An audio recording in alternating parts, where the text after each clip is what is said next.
Welcome to the Office Latte podcast, where we go beyond the boardroom to explore new conversations on life and career. I'm Erin Kennedy, CEO of Professional Resume Services and wife, mother, sister, daughter, aunt, and friend. Now, let's dive in. Summertime, how are you? Hello, Erin. How are you doing? And good morning. Well, no, it's not good morning. Hello, but- I'm feeling very lavender. Oh, I love that. I'm feeling angelic with all this light. I know. But You look like very it. angelic. I love your whites. Yes, it Thank looks you, very, everyone. very pretty. Do you know, okay, Summer, I'm sure that you know because you are my podcast producer, but do you know what today is? No, it's not my June birthday. and the start of summer, aka my season. It is that. It is that. True. It is June 5th. Yes. Okay, take another guess because that's not the answer. That's not the answer I was looking for. I can't think of anything that wouldn't be about me. Just kidding. Okay. Oh. Wait, is it the end of season 1 of the Office Latte podcast? Oh my gosh, yes. We reached the end of season 1. Yay! I'll insert track of clapping. I was gonna say insert some fun stuff. I need a bell. Anyways, or something. Bell? Like a Insert cowbell. we always need a Yeah, little more rodeo. cowbell, you know. So yeah, it is the end of season 1. Can you believe it? I feel like it has been just jam-packed with so many great guests. And I know you and I have been like, you know, head to the books figuring out, or maybe not to the books, heads to the internet figuring out our next guests. Yes. So I can't wait for season 2, which will begin in the fall. Yes. So- So and stay as a- tuned. Yeah, And we'll stay be back. tuned. I But may do some mini-sodes. You and I have been talking about me doing a couple mini-sodes, maybe just some like career stuff, you know, but yeah, we might come back for a little summer Right. fun Right. day. right. But if not, you do have, I believe it'll be 24 or 25 episodes banked. So you'll have a lot to binge and hear our lovely voices for about 25 Again. hours. Oh So my gosh, because you full guys are day. gonna miss us. You're gonna A miss full- us. a full Huh? day with us. A full day, yes. A full round the clock. Stay up all Don't day. sleep. Don't sleep. Yeah. Don't eat. Don't eat. You can take your phone with you to the bathroom. That's okay. Yeah. We Yeah. allow that. But yeah, just listen to us for Just 25 hours. listen to us. And we, you know what? We just want to thank all of our awesome listeners and our subscribers who have really, we get the best comments. I get the most positive feedback on LinkedIn, in email, you know, DMs, all this stuff. And we just appreciate you guys. And we appreciate you listening to us and giving us, you know, suggestions on topics. And I mean, keep those coming. We love it. If you want to be a guest, you know, reach out to me. You can DM me on LinkedIn or, you know, anywhere, email, just get in touch. But we've loved it. It's been so much fun. Summer and I have had a lot of fun with this. So Yes, it's been a good time. it is a good time. Well, okay. So we get to introduce our very lucky, we're the lucky ones. Our next guest is Joe Dowd, and he is a recruiter. So, and he's such a great guy. Actually, I met him on TikTok. And he has the coolest. I was impressed with his video editing because he does like the cool videos, you know, like the ones where he's got Yeah. like noise or like movie clips or whatever. You know, I'm not that talented. So, Oh, anyways, you are. You are. I'm not when it comes to that. No. So, anyways, he so we got to talk to each other. You know, we got talking and then I asked him to come on and he said yes. And I'm so excited because I did tell him, I said, I want you to explain to the listeners things like where you feel like the market is right now, you know, the difference between, you know, contingency and retained recruiting and what job seekers should expect when they, you know, just all these basic things that I know even you and I have talked about, you know. 100%. Yeah. Yeah, And honestly, and- too, yeah. this market, I know you've talked to so many guests about this or just so many friends. We've talked about this. Like, Yeah. the job market right now, as of June 2025, is nuts. So, like, It is crazy. there's people need, like, now more than ever, that true inside scoop from a recruiter on kind of what's going on. Not just like tips and tricks, but like truly like here's what's going on now. Here's what can really help you and really get you over the finish line. Yes, exactly. And I think a lot of people are, some are a little nervous about working with a recruiter. Are they going to have to pay a Yeah. recruiter? Is the recruiter, really looking out for them? So I'm hoping that Yeah. Joe, nails all these questions for us. He's a super guy. And yeah, so maybe we'll just jump in. Okay, one more thing, listeners, don't forget, tune in October, and I will we'll send out an email and a post everywhere that when Oh Office yeah. Latte Oh yeah. podcast You'll is know coming we're back. coming You will back. know. You will know. I won't be quiet about it. Yes. All right, so let's welcome Joe. Joe, hi, welcome, welcome, welcome, welcome. I was so excited to have you here. Oh, thank you so much. I'm delighted to be here. You are a recruiter, which in today's job market is good and bad. No, I'm kidding. Yes, absolutely. I'm kidding. So I know, so you did not start out as a recruiter. So I was thinking we could share with the audience. How did you, get into recruiting? Sure. It's kind of a winding path. I started out my career in sales. I did inside sales, selling printers and printer supplies to small business owners, having people hang up on me, cold calling. And I then I hear ya. pivoted into outside sales and I just wasn't feeling it. And then I wanted to do something a little bit more meaningful. So I dove right into elementary education. I worked in pre-K special needs and then worked my Aw, way up to gen ed education. yeah, Teaching was incredibly hard. I did it for 15 years, and then I kind of lost my mind during COVID, which led me yeah. to make the really hard decision to resign. And luckily, by the grace of the Lord, my wife connected me with Gus Cawley at Staff Financial Group. He sort of groomed me, and I jumped right into agency recruiting. I mean, I didn't even know remote work was possible. Um, and I joke all the time for teachers, you can't even go to the bathroom. So it's like, Right? I know, I yeah. know. So I had to sort of Jeez. pivot, but it's my real sweet spot. I mean, I love people. I love helping people. And this helped me sort of bridge the gap. And the joke about me when teaching was everybody hated the parent teacher conferences, but I love them because I got to talk to adults Yeah. instead of disciplining kids all day. You were like, They're no, like, stay, stay, yeah, yeah. stay. They're like, Joe, why do you love parent? I go, because I get to sell myself and talk to people instead of Right. having to manage their kids. And they're like, you're crazy. I was like, well, okay. So it sort of allowed me to use my interpersonal skills. Worked with some amazing kids, some amazing teachers, but ultimately recruiting is where I landed, and it's been a Aw, wild journey so far. that's cool. Yeah. Teaching is not for wimps, I'll tell you. Right. I substitute taught for one day, and that was about That was all Erin could handle. it. Okay. So you started out there. Now tell me a little bit about so tell me more about working with Gus and um well, no, let me go back.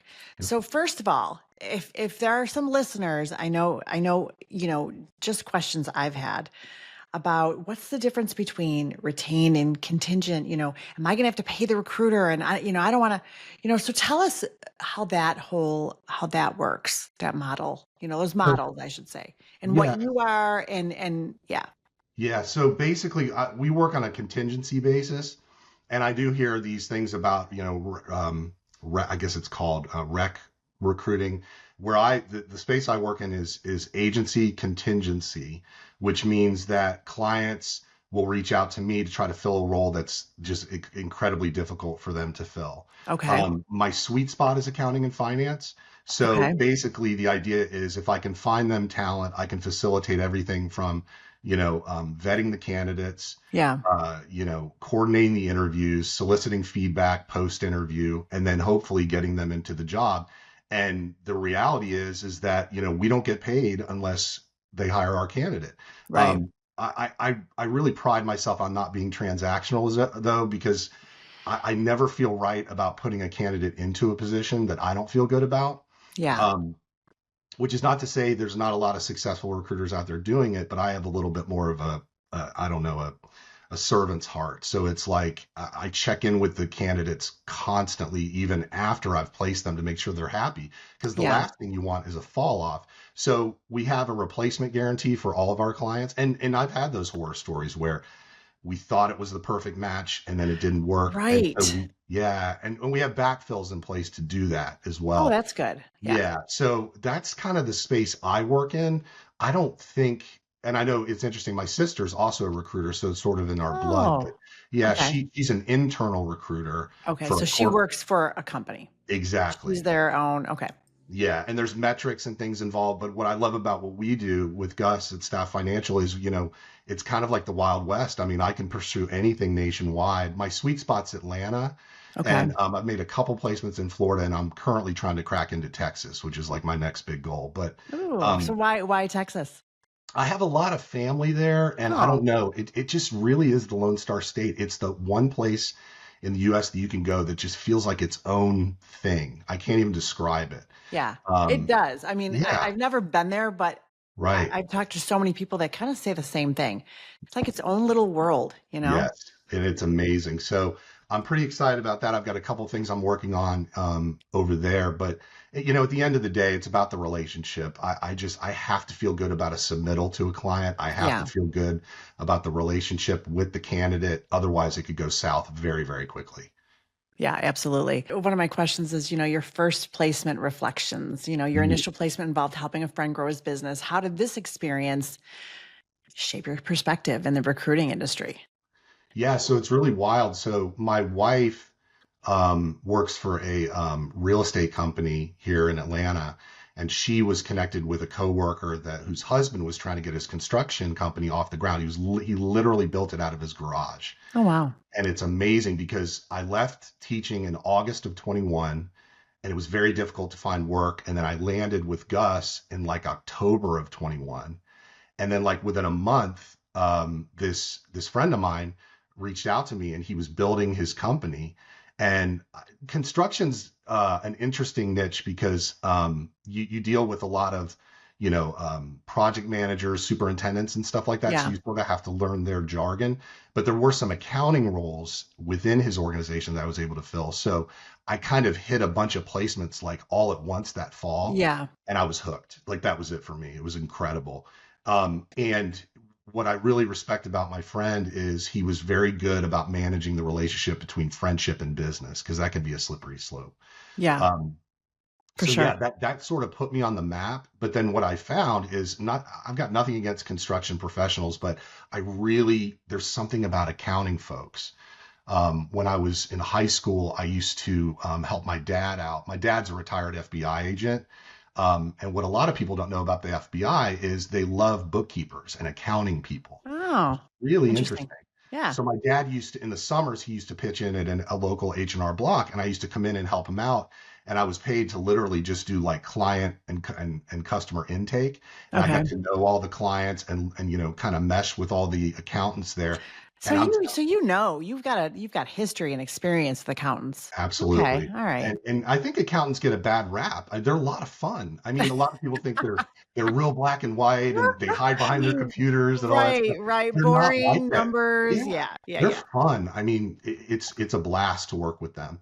But yeah, but back to my friend with the construction company. Without him and without Gus, I would not have been able to have that marriage work, and it was incredible. And from there, I just Oh, hit the ground running. So I was that's real proud awesome. of that. Yeah. So somebody else I know played a pivotal role in your career change, Debbie Phillips. Yes, So yeah, I was going to say, talk about the importance of mentorship in your definitely. professional journey. Yeah. So my wife works in multifamily real estate, which is like the apartment industry. Okay. And she's always had, and her name is Dr. She goes by Dr. Debbie. That's how we know her. She has her Okay. doctorate from Georgia, and she's really like an expert in the multifamily state. She's a mover and a shaker, constantly traveling and just getting people pumped up about multifamily. So when I made the very difficult decision to leave teaching, Dr. Debbie, she swooped right in. She met me for lunch. She got out her legal pad and she said, okay. She said, you need to be there for Tiffany, my wife, and my son, Drew, who's 13. And she said, you need to be home based so you can support Tiffany because Tiffany's a high flyer. Yeah. Um, and she said, let's map out the perfect role for you.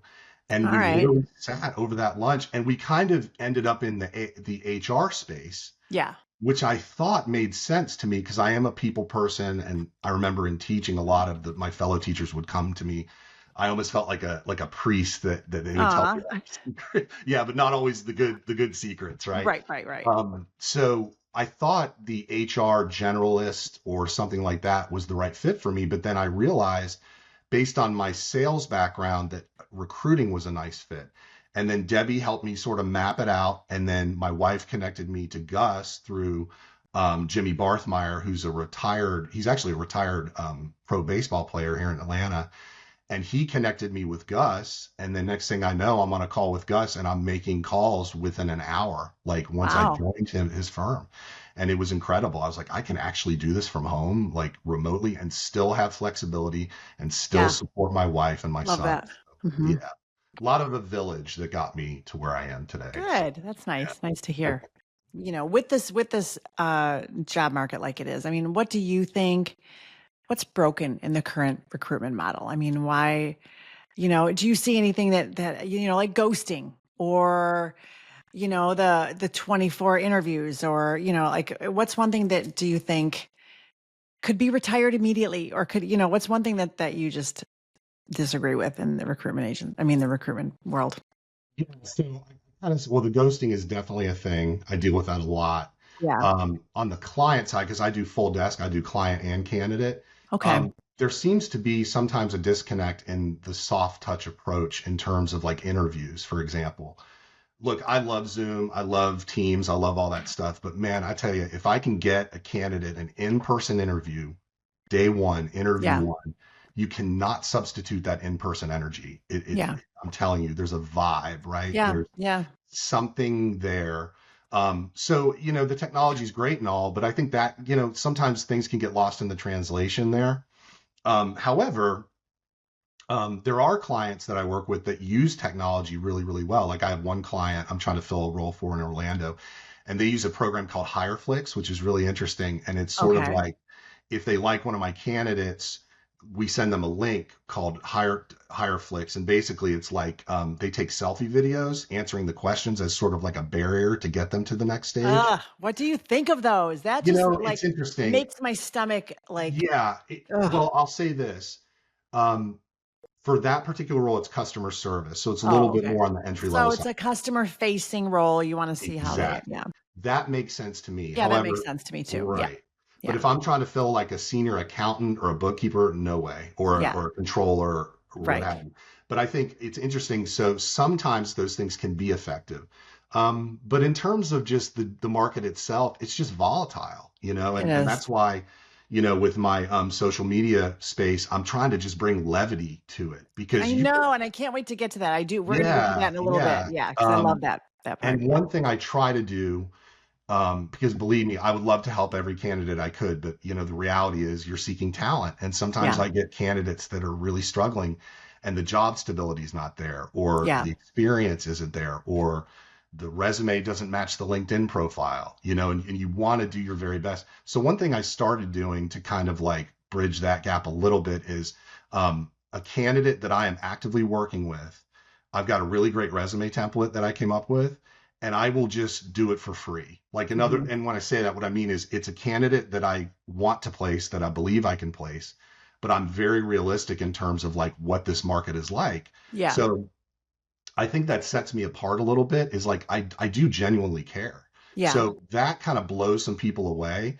And the only thing I ask in return, and I don't think it's transactional really, it's real, is I think the recommendation space on LinkedIn is For sure. powerful. It So is. all I ask in return is, hey, run with the resume. I'm sorry I can't place you, but if Yeah. you could write me a recommendation, that would really help my business if you're open to it. And I don't press. I mean, if they say no, and I've had this, I've had a candidate literally, I fixed their resume. It didn't pan out with my client side, and I saw on LinkedIn, hey, they got a job yesterday, and then they ghost me, and that's okay. That's part of the game. And if you Right. can kind of keep that game mentality, Yeah. it helps with the more disappointing moments. Right. I was going to say it probably helps, soften that like, ugh. Yeah, yeah, So, and recruiters get a bad rap. So yes. what do you say to people who think recruiters are just, salespeople with resumes? That's a good one. I used to think elementary school teaching was a thankless job, and it Yeah, is, it and most is. teaching It is. is. Yeah. I would say if I was going to rank it, I'd be like, elementary or teachers are here and recruiters are here. It's just a fact. Yeah. When they want you, whether it's the client side, they want you right now. Right. And then the feedback may not come as quickly as you need, right? Or the job description or whatever you need. Um, so I think, in terms of that, it can get very frustrating because they think that, we can move mountains all the time. And sometimes we just can't. Right. Right. So yeah, that Yeah. part is a little tricky. Yeah. I Yeah, try to I stay do. I positive. have a lot of sympathy for recruiters. I really do. I mean, Mhm. number one, all the emails you guys or resumes you guys are getting, and number two, it's not your fault. Yeah, If the client doesn't want their candidate, it's not your fault, but it exactly. feels like it at the time. Mhm. So, sorry, my mic just wants to move on its own. No, So you're good. you've placed hundreds of candidates. So be honest, what are the top three reasons most candidates don't get hired? Do you see something, a theme? Um, I think the interview prep piece is really important. In my space, if a candidate isn't even willing to jump on an interview prep call with me and they think like, I got it, you're just the Yeah. recruiter. You know what I mean? Yeah. That's a red flag. Um, I can't imagine that they wouldn't want to do that because you were the one, you know, leading them to I just, that blows my mind. Yeah, Yeah. it's unbelievable. And Yeah. and there's a lot of ego involved too.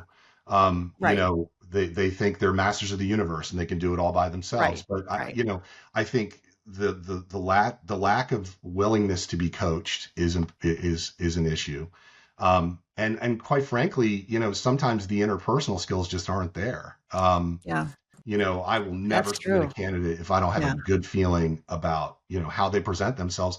And that's not to say that when I screen them, I try to make it as low pressure as I can, Yeah. but I can pick up pretty quickly on things about their energy, even if it is over the phone, that would make me think, is a client really going to pay 20% of this salary to me for this candidate Right. who is abrasive or difficult or whatever?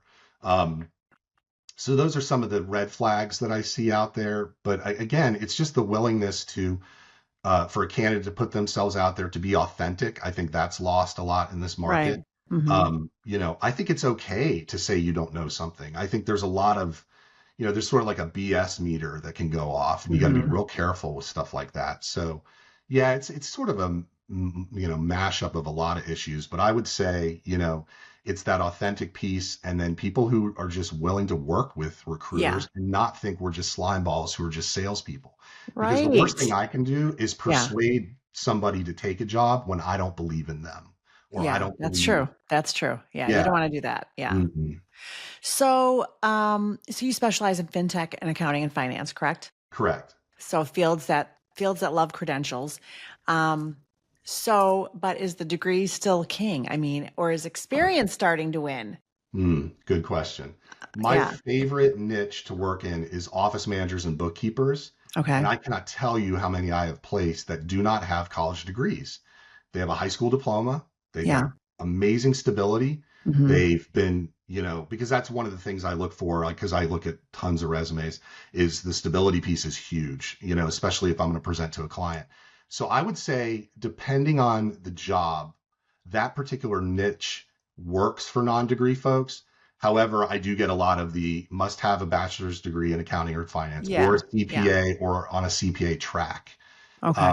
But you would be stunned at how many people I've placed that do not have, they just have that real world experience that I think is often overlooked Yeah. in this And so market. obviously for more senior roles, they probably a degree is, you know, Definitely. Yeah. So I've had a couple of wild cards that were, a little bit more on the higher on the food chain that are not office manager bookkeepers that a yeah. client took a chance on. And sometimes it's a slam dunk, or sometimes next thing you know, you're having to backfill. But yeah, I would say it ebbs and flows in terms of the degree requirement Okay. in my lens. Yeah.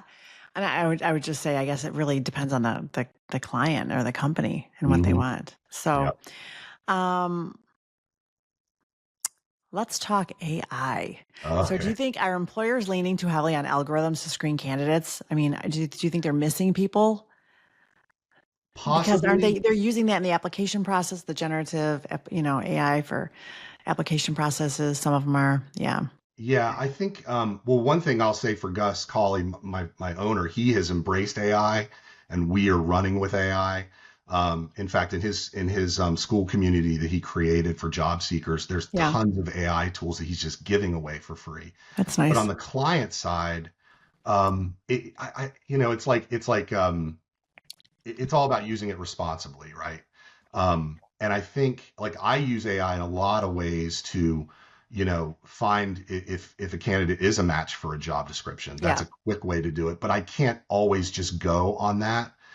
Sometimes again, it's that heart tug thing. It's like, okay, on paper or in AI, this person may not fit the bill, but sometimes you got to take a flyer on someone. So yeah, I'm amazed at what we're doing with AI. I'm embracing it, but yeah. again, you got to be real careful because I think some people are missing the mark in terms Oh of like yeah, candidates that are really strong. Like, and back to the degree thing, just because they yeah. don't have a bachelor's in accounting and finance doesn't mean they can't do the job. Hmm. So Are you able to, speaking of AI, can you spot an AI resume? Like I can. I I can. can, yes, Yes. but they're getting more and more sleuth. It's getting harder. Yeah. So It just sounds so, I mean, that's what I do for a living is resume yeah, writing. Like to sure. me, I'm like, oh my gosh, I read these and this one just sounds so generic and basic. And this one sounds, more dynamic, more like a human and more authentic. You know what I mean? Yes. I don't know. It's just, I'm getting um, better at it, but mhm. it's definitely out there and you got to be careful. Now, and I'm even hearing now, in fact, Gus brought this up. We had somebody apply for one of our jobs that had like it wasn't even a real LinkedIn profile for somebody that did like a quick apply for one of our jobs. And he's like, be careful, everybody.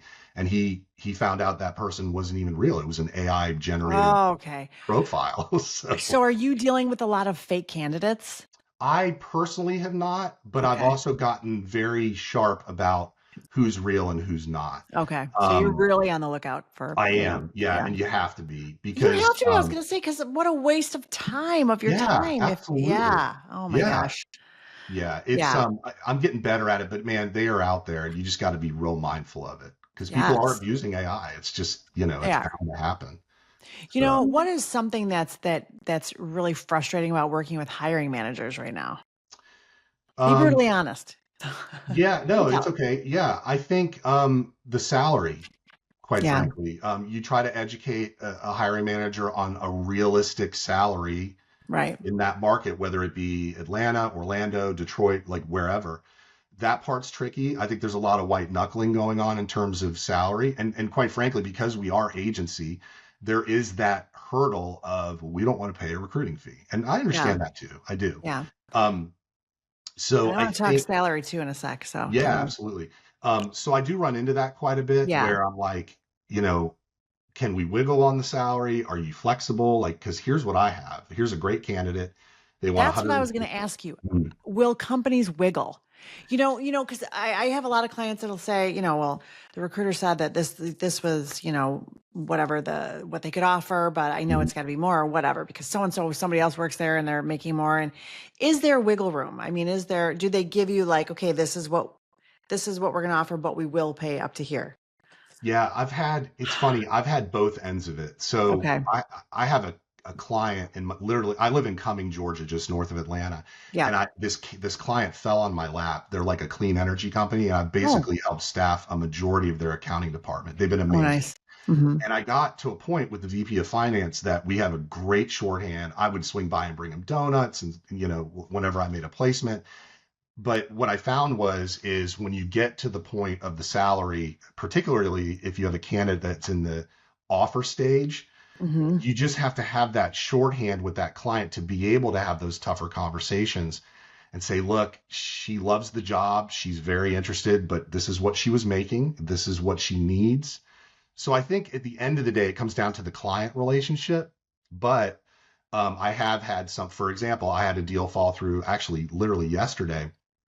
And it was like sometimes, especially in this market, the clients just they can't budge for whatever reason. And what I've gotten better at is having more of like a real world perspective is like, okay, Okay. the Yeah. economy's tough. I get it. We swung Right. for the fences. Like I had an offer on the table and a candidate was fielding other offers and he asked, and I said, hey, this is the best we can do. What do you Yeah. think?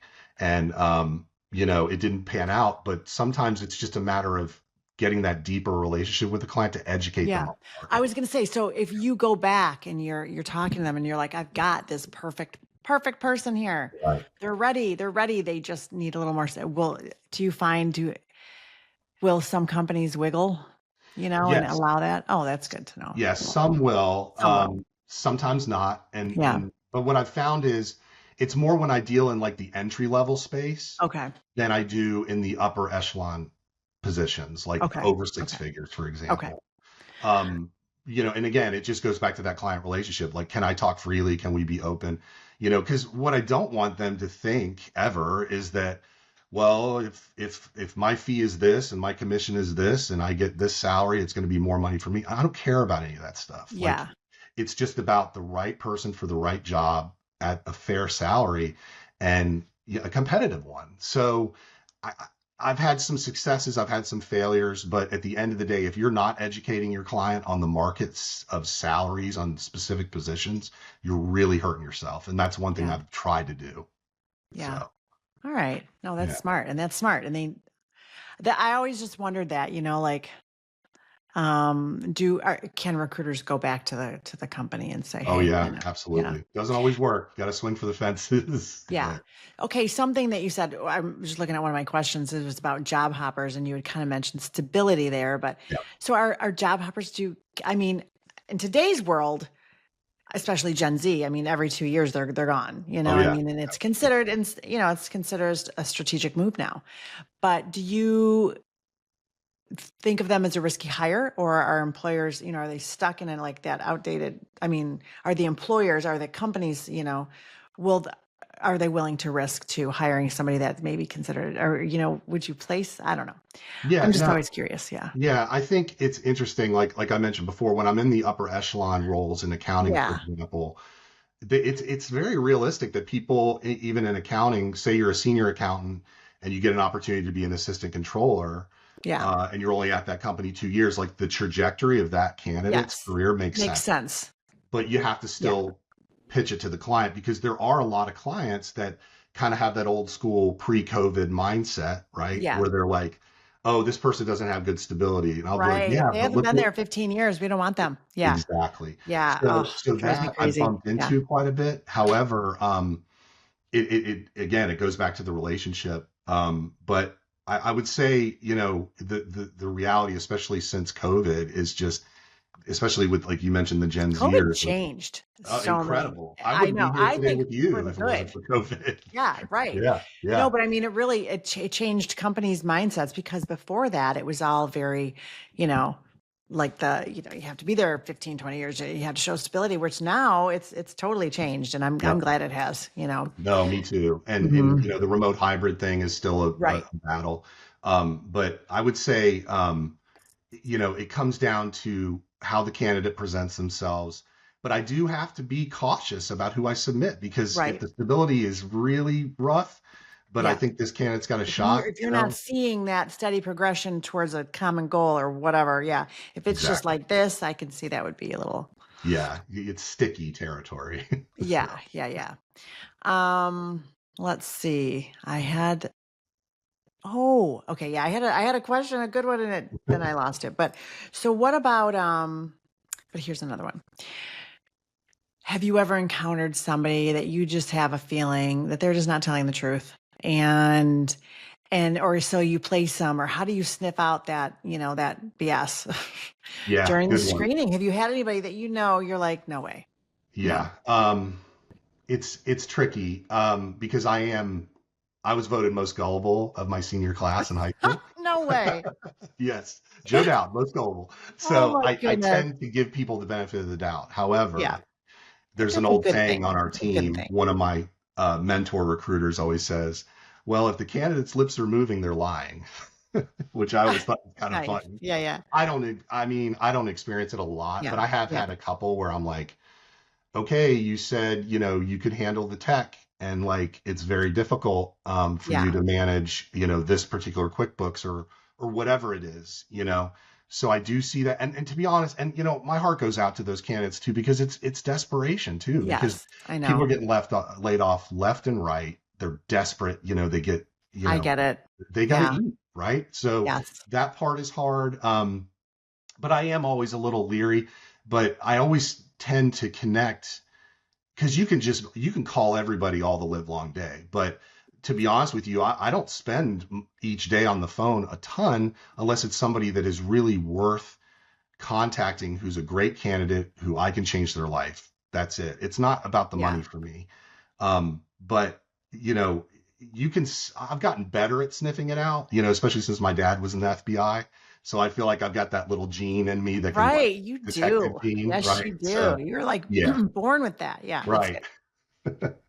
That's a good thing to have. Yeah, definitely. Um, so okay. This comes up so often, and it's a I hear it all the time from job seekers. If a company is posting the same job for 6 months and it still hasn't filled, what's really happening? Why? And I've had clients and they're like, I've been applying and I keep applying and it's still unopened, and they keep, what's happening? What's happening here? So why is that? I think the reality is they're pipelining candidates. Um, Not to say that the job is not real, Hmm. but I think because the candidate market is so tight that they might leave something open that maybe is not as urgent for their purposes. Okay. Okay. And as a That's what I tell result, people. yeah, That's what I have said. Maybe they're just not in a hurry. I know yep. you are, but maybe they're just not. Yeah. Okay. Yeah, and it's not fair to job seekers. It's just not. Like Yeah. I get it. Like, and I get the frustration. It's like, on Right. TikTok, you see these poor people like candidates that are Yes. complaining and they're like, I applied to 130 jobs this week and I got one response and then it ended up not being what I thought, or Right. I finally got on the phone Or with somebody. Yeah. like I was just saying, this job is still open and I applied to it 2 months ago and it's still open. And I always say, Hmm. keep applying. Just Yep, keep applying. exactly. It's Apply once a frustrating. month. Yeah, Yeah. it's I very mean, and frustrating. again, I think it's a pipeline thing. I think they're just trying to, you know, keep candidates on their bench that they think Yeah. can eventually they can do something with. But it's a tough part of the game for sure. So what would you consider a subtle red flag in a candidate's resume or LinkedIn profile that might give you pause? Um, I think the biggest thing I look for is like the side by side comparison of their experience. Okay. Like they might have only been, and that's okay, but like they might have only been with a company for 2 months and they didn't want to put it on their resume. Yeah. Yeah. More often And than that not, happens. That happens a it does lot. happen. And I You would go there rather and a you're like, this candidate. is not at all what I wanted to do. Yeah. Yeah, exactly. Or yeah. And they have to be so careful because I just want people to tell me their story and to tell Yes. me the truth. That's not always going to happen. Exactly what I always tell them. I'm like, just Uh-huh. say what happened. Yeah. Yeah. Just tell me Yeah. you're down and dirty. I'm your priest. Confess. I say that all the time. It makes them laugh, whatever. And I'm like, just tell me it's okay. So I Right. see that a lot, that there's sort of a disparity between the LinkedIn profile and the resume. Um, I think, and this is just me. I think the days of the 3, 4 page resume are long gone. Oh, yeah. I'm not a fan. If it were up to me, they'd all be one page, but I Oh, know that's okay. not always. Why? All right, let's talk Yeah. about this. Yes. Let's unpack this. Yes. So, because I hear, typically it's, so we work with more senior level clients. It's typically 2 pages, because they've Oh, got sure. 20 years of experience, 25 years.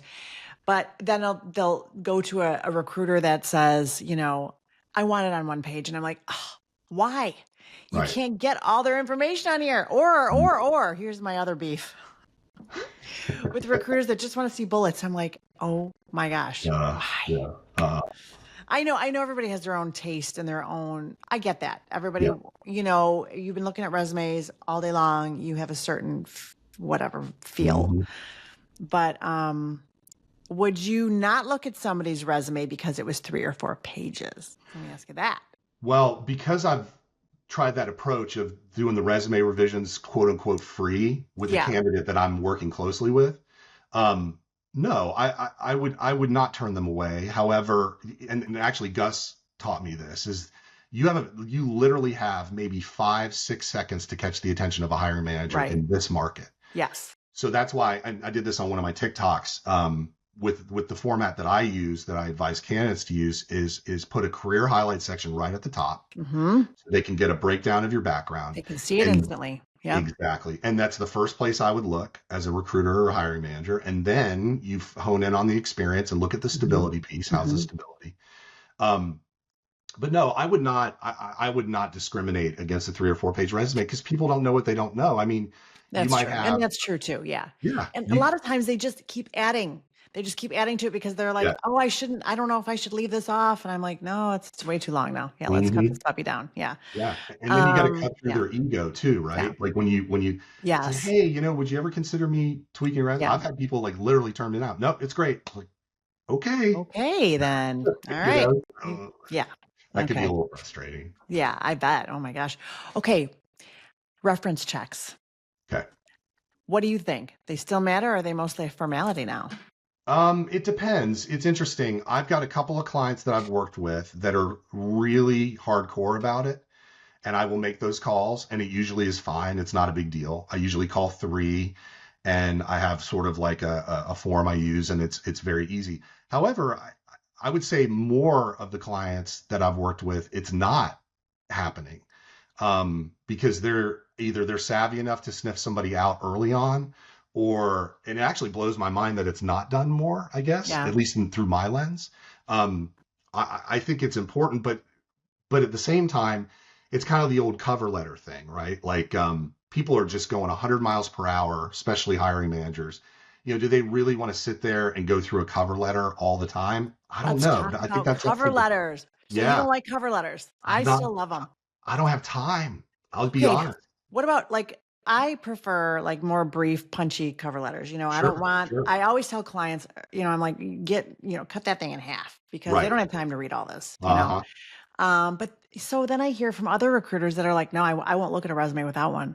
So then I'm like, Really? okay. I don't know. I guess And then I because hear you're like, no, I don't need one. So I always tell the clients, I'm like, send one just in case, just yeah. And err on the side of caution.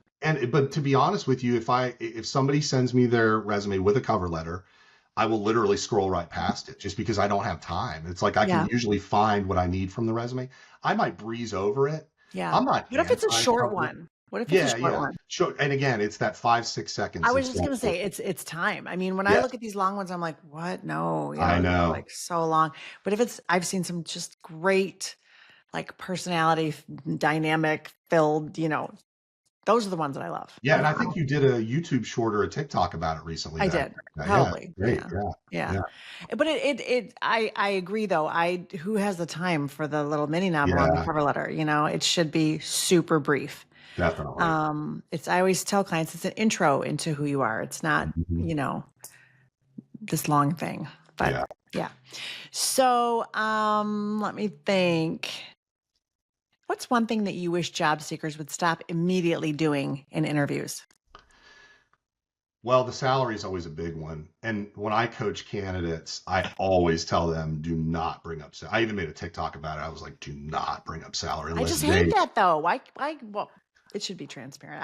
That's right. one thing I No, like and I about the get, younger I get where you're generation. coming from. No, I Yeah, love that the younger gen is, pushing that, sure. but no, I get that too. I see where you're Mhm. coming from too. It is. And I think having thoughtful questions. Mhm. I had a great candidate interview recently, and she kind of blew my socks off. She was like, she wanted to know about employee retention at that company. And I think it kind of took the client aback and like, wow, that's a good question. What's the retention like? I mean, because she was coming from a position of a revolving door, and Okay. she didn't want that anymore. She Right. wanted her forever home. Yeah. So that is something that I think, the thoughtful questions, Having the because I think questions. too Okay. often candidates are like, oof, I got through all the hard parts of the interview. Do you have any questions for us? No, I'm You're good. like, no, I'm just so relieved to be done. Yeah. Oh, come on. You got to set know. yourself apart, so I I think that's know. part of it. I mean, the salary thing, I don't know. I was just taught that way. Yes. Yes. No, I know. But Same. yeah, but I think if you're comfortable enough, maybe. But I think and obviously if the client brings it up, yeah, it's like Right. boom, wide open. So yeah, Then I would say that. I was just going to say, it feels like a waste of time. Like, don't take me through 3 interviews and still not tell me if Oh it's yeah, going to be 30 grand less than what I'm making now, or exactly. whatever. Just, so I have one last question for you. It's Sure. one of those long, far-reaching ones. No, you're good. What do you think recruiting will look like in 5 years? More automated or more humanized? I used to think more automated, but I think now, especially with what we're doing with AI at my firm, we're embracing it and we're using it and we're Love using it it. to our Hmm. advantage. And Hmm. I'm just kind of old school in that I'm a relationship guy. Yeah, And I just think as great as technology is and AI is, you can't substitute that real person energy. You just can't. Like you right. can't build the trust and all those things. So I think in 5 years, yeah, it could be a little faster as far as vetting candidates and screening candidates. But that one-on-one interaction and that relationship building, I don't think that's ever going to go away. I mean, but Yeah, good, that's just me. good. So Yay. yeah. Well, this has been amazing, Joe. Oh, And thank so, you. if people want to get in touch with you, how can they find you? I still Yeah. have. We're going to talk about a few more things too, but Sure. how can they get in touch with you? Yeah, so LinkedIn, it's Joe Dowd, and I'm with Staff Financial Group. My TikTok is at Joe the Recruiter. Instagram, which I don't know about you, it's been really hard to build that, but Yeah, um, I yeah, post on there, but it's just it like just dies for me, dead but in I'm the water. trying. I know, So I know. that's Joe dot the Recruiter, and then I'm on Facebook, Joe the Recruiter, and then my owner or my boss, Gus Cawley, he's created a free job seeker tool called zipapply.com Nice. where Okay. candidates can upload their profile. They can research companies within their zip code radius. And then he also has a school community that's school with a K, Hmm. Yep. SKOOL.com/job seekers. And Gus gets on there. He really gives back to job I seekers. love that. Yeah, he gives So them anybody AI can tools. join it. Oh, absolutely. Completely So it's free. school.com/job Job seekers. seekers. Okay. And he gets on like, maybe twice a month he'll get on calls with real job seekers and I'm not just talking about That's in the amazing. USA. He People helps need people in that. other countries. Oh Oh, yeah. wow. Yeah. Nice. I mean, he'll show them how to use AI. He'll show them how to do searches on companies. It's not just about us placing. It's like Yes. giving Yes. back. And I really I admire love Gus. that. He's doing Yeah, good that things. is really nice. And people need Yeah, that, especially in this, this is a tougher job market right now, for but sure. it Yeah. is. Okay, so I found you because you're hilarious on TikTok. I love your posts, Oh, thank you. I was telling Summer beforehand, I'm like, he's very good at like editing videos and putting sounds and movie clips, all that stuff are hilarious.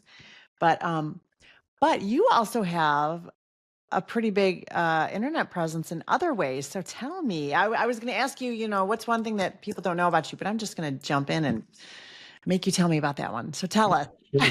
So I went a little nuts during COVID. Uh-huh. And I'm a gamer. I play video games. It actually keeps me connected online with some of my best friends from college. But That's there's this cool. one PC game called City Skylines, and you build your own city and manage it and blah, blah, blah. So I got into Twitch streaming during COVID for about 3 years. I actually made Wow. a little money at it, if you can believe that, because people would Cool. subscribe to you and they'd send you Right. these little bits and all this stuff, Yeah.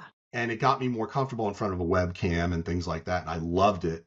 And what's fascinating to me is I didn't know it then because this is like 5 years ago, that it kind of bridged the gap to recruiting because now I'm finding ways to creatively use TikTok and social media to build my brand. I mean, Yeah. obviously I work for Gus. I love Gus, Right. but it's like, I'm trying to, build Build your my own brand. name.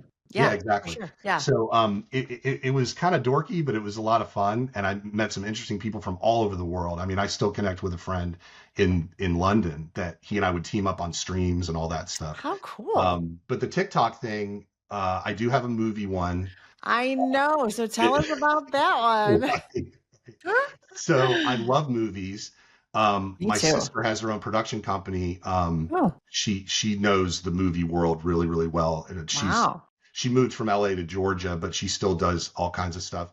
But I'm not interested in like ever producing movies or being on that Yeah. side of it, but I love movies. So what I do is I upload my favorite movie clips and I rate them with a potatoes rating because my nickname in college was Joey Potatoes and I'm Irish. So Ah, um Yeah, so that's been a fun little niche. But what So I'm wait, is that your finding, name, Joey Potatoes on yeah, it's TikTok? Joey Potatoes Reviews on TikTok. Reviews, right? Yes, because I'm following you Yeah, on there. thank Yeah. you. So, and then what I did was I thought, well, I could do this with recruiting. Like I can commiserate with candidates, I can Yes. commiserate with recruiters about the highs and lows of agency recruiting. And I've met some really and you included some But yours are amazing folks. like more upbeat. Yes, I yeah, think you and I talked. We know some. We've seen some that are kind of depressing.